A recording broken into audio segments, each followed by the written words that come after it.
Welcome fellas, let's continue with the reviews of new Parkside models. This over here is the second generation Parkside Performance cordless planer. On first glance it looks bulkier than its predecessor. It's equipped with the new Ready to Connect technology. The maximum cutting depth is 2 mm and the plane width is 82 mm. We have some accessories in the package. An adapter for external extraction and an Allen key and a spanner which can be located in the accessories compartment. This is the chip ejector. We can change its position from left to right.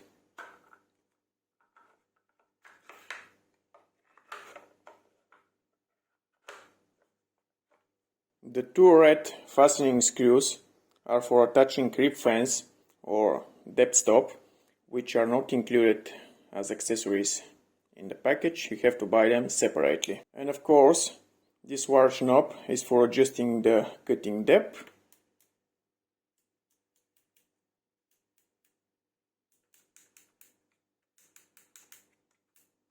We have three V-shaped grooves on the plain sole, the cutting block, and this is a parking shoe. On the right side of the machine we have this lateral guard for the cutting block.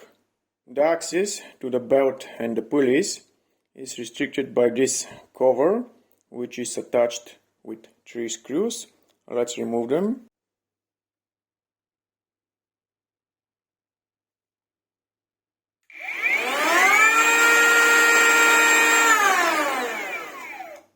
You can see the two pulleys are perfectly balanced. Those are the internals, nothing special.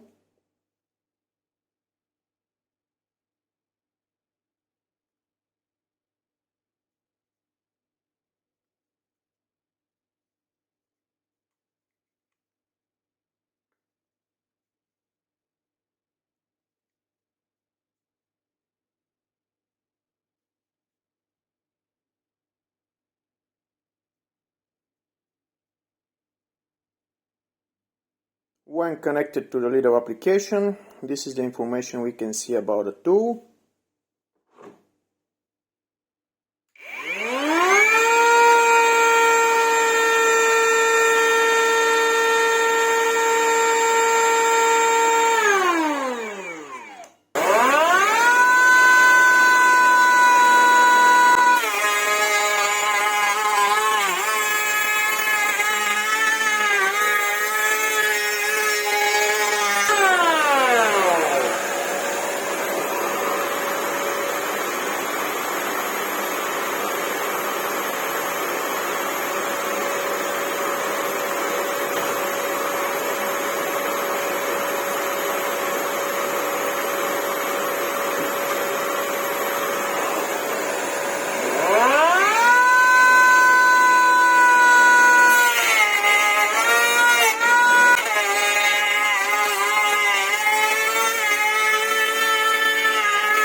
The highest temperature, guys, is 31 degrees Celsius.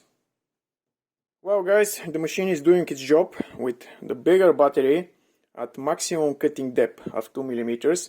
You could expect a runtime of about 30 minutes max, which I think it's sufficient enough. You could face some problems with the chips ejector over here, which is quite easy to unlock due to the weight of the vacuum cleaner hose and the movement of the planer. And when unlocked, it will block the extraction of the chips, which will lead to blocking the cutting mechanism and the machine will stop. Another thing to mention is that the machine is really loud and you definitely need an ear protection when using it. Regarding the cutting blades, most likely you will need some premium brand. Only after 15 minutes of usage I do see some damage on the cutting edge.